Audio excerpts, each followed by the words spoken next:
sebab Tuhan Allahmu, Dialah yang menyertai engkau. Dia tidak akan membiarkan engkau dan tidak akan meninggalkan engkau. Sebelum saya memulai khotbah saya, di sini saya akan menjelaskan 2 poin penting yang menurut saya itu berguna dan bisa buat kita lebih dekat kepada Tuhan. Yang poin pertama itu adalah menghadapi peperangan hidup bersama Tuhan. Hidup ini adalah peperangan. Mau tak mau, kita pun harus menghadapinya.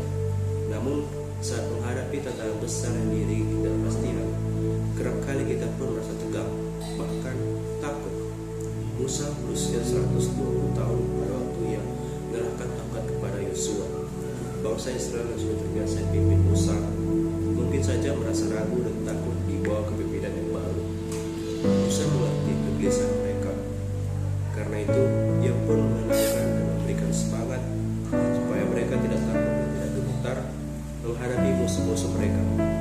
Ia mengingatkan mereka bahwa bukan Yosua atau bahkan Musa sendiri yang telah dan akan memimpin mereka, tetapi Tuhan Allah. Memang benar, lawan-lawan yang akan mereka hadapi tidaklah mudah, tetapi Tuhan yang akan berjalan di depan mereka, selalu menyertai dan tidak akan meninggalkan mereka. Kita pun setiap hari juga diperhadapkan dengan peperangan-peperangan kehidupan kita masing-masing. Musuh kita pun memiliki berbagai macam rupa, seperti sakit penyakit, hutang piutang, masalah studi, rumah tangga, maupun pekerjaan. Tentu saja setiap peperangan itu sangat menegangkan ketika kita menghadapinya. Namun, semenegangkan apapun peperangan yang harus kita hadapi, jangan sampai itu membuat kita menjadi takut. Ketakutan hanya akan membuat kita berkecil hati dan patah semangat. Ketakutan menutup mata hati kita terhadap janji-janji Tuhan dan melumpuhkan langkah kita. Ingatlah, Tuhan sudah berjanji bahwa Dia akan selalu menyertai dan memimpin perjuangan hidup kita. Oleh karena itu, janganlah takut karena Tuhanlah yang akan selalu memimpin kita supaya bisa mengalami kemerdekaan sejati dan merdeka dari semua rasa takut dalam hidup kita. Oke, selanjutnya dalam poin kedua, yaitu pentingnya senantiasa membangun persekutuan dengan Tuhan terus-menerus. Kita tahu bahwa tanpa hubungan yang intim dengan Roh Kudus, sebenarnya kita ini kosong. Itu sebabnya gereja kita sangat mendorong bahkan menyediakan fasilitas supaya jemaat bisa membangun persekutuan yang intim dengan Tuhan.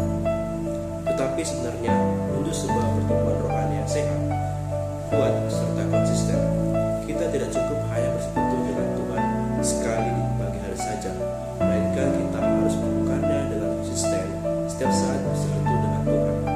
Secara jasmani saja, kita bisa saja makan sekali dalam sehari, tetapi kekuatan tubuh kita tidak akan bisa maksimal jika dibandingkan dengan kalau kita makan 3 kali sehari.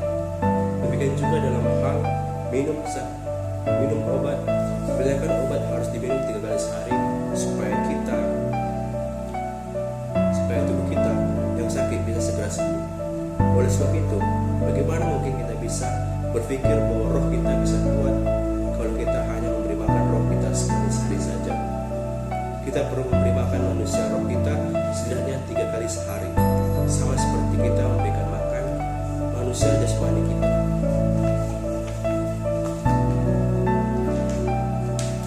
Kita bisa melihat Tuhan Yesus teladan yang sempurna bagi kita semua, bagaimana Ia terus-menerus membangun hubungan yang intim dengan Bapanya. Pagi-pagi benar ketika hari masih gelap, Tuhan Yesus sudah duduk diam di bawah Tuhan. Siang hari di tengah-tengah kesibukannya melayani orang-orang yang membutuhkan mujizatnya, Tuhan Yesus melepaskan diri dari keramaian dan datang kembali kepada Tuhan. Malam hari ketika kebanyakan orang sudah tidur, Tuhan Yesus menyediakan waktu khusus untuk bersekutu dengan Tuhan. Itulah sebabnya mengapa penting sekali bagi kita untuk terus-menerus membangun persekutuan yang intim dengan Tuhan. Namun, kendala yang terjadi di banyak kehidupan kita sehari-hari adalah seringkali kita lupa bersekutu dengan Tuhan saat kita sudah disibukkan dengan berbagai macam hal yang harus kita kerjakan sepanjang hari. Kita diingatkan supaya senantiasa membangun persekutuan yang intim dan konsisten dengan